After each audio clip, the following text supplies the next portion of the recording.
The second cycle of Season of Recoiling for Echoes of War endgame mode in Arknights Endfield is finally here, and for those that are not aware of how this endgame mode works, it works the same way as endgame modes from popular gacha titles because you have to defeat enemies within a certain period of time to get all the rewards, but you do get a lot of time to be able to clear the stage anyway. I could not make a video on the first cycle for this season, so let me give you guys a brief explanation of how this endgame mode really works. There will be 3 stages with different enemies, and each stage has 3 floors separated into normal, hard, and brutal. You'll have to beat the hard mode to unlock the brutal mode, and beating the hard mode also automatically clears the normal mode. Clearing the brutal mode within the total amount of time given will reward you with 1 mark of perseverance or 1 crown in simple terms, which is very useful for fully maxing out the talent of your characters, but beating all the brutal modes for the current cycle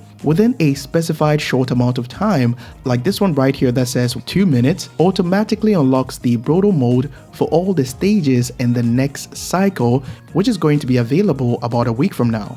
So you won't have to clear the hard mode to unlock them in the next cycle, and you also get a shiny season title that your friends can see for the sake of bragging rights. Now let's head into the tips and tricks for each of the stages per my experience with this cycle. The first stage requires you to eliminate this harmless purple dude right here, and doing so automatically groups all available enemies into one spot, making it easy to get rid of them. But to eliminate the purple dude much faster, it's highly recommended to use the attack that builds up a lot of stagger meter and then use your finisher to eliminate him. So the F2P physical team, including Enmin, Pog, Shen, and Li Fang will be very good here because Shen's abilities, especially her ultimate and skill, does a lot of stagger, and using the Chimbo set makes it even better because you can spam her combo skills more often due to the reduced cooldown from the 3-piece effect.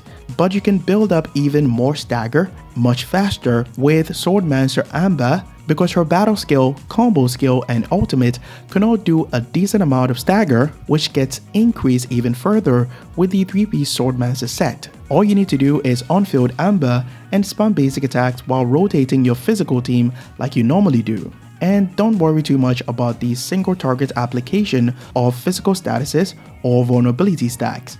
When the enemies are properly grouped after eliminating the purple dude, it'll become much easier to apply the physical statuses on all of them like I did right here with Shen. Keep in mind that you can also use teams other than the physical team, but the strategy will remain the same but less effective if you cannot build the purple dude's stagger meter much faster. For stage 2, I was able to beat the brutal mode with Leviathan and her free-to-play teammates. Applying 20 inflictions of any kind will increase your damage by an additional multiplier or a final multiplier of 50%. So physical teams are not recommended on this stage. For the elemental infliction, it's very easy to apply the 20 because you'll encounter multiple waves of enemies first before the main squid boss, and a single skill cast from Akakuri, for example, can apply a heat infliction on multiple enemies like this part right here, which is considered as 4 inflictions. The teams that I recommend on this stage will be Fang Yi, Leviathan, and Tang Tang focus team comps for superior area of effect damage capabilities. Keep in mind that combustion focused teams featuring Wolfguard and Leviathan can actually make the brutal mode on this stage much easier to clear within the 3 minutes time limit because the combustion reaction does damage over time and makes it easier to clear the multi-wave enemies much faster.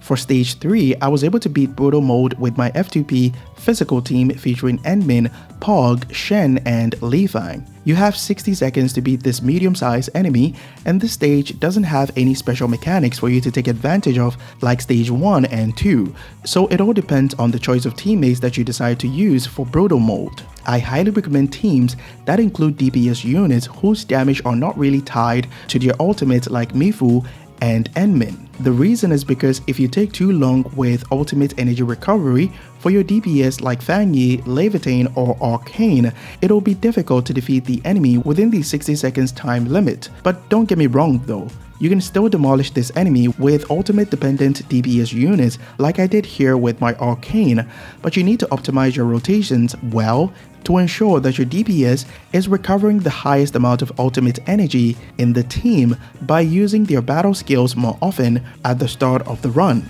Also keep in mind that you can always swap to a different gear piece that has ultimate gain efficiency as a substat for your DPS to get their ultimate much faster if you do decide to use units like Fangyi, Arcane, and Levitain.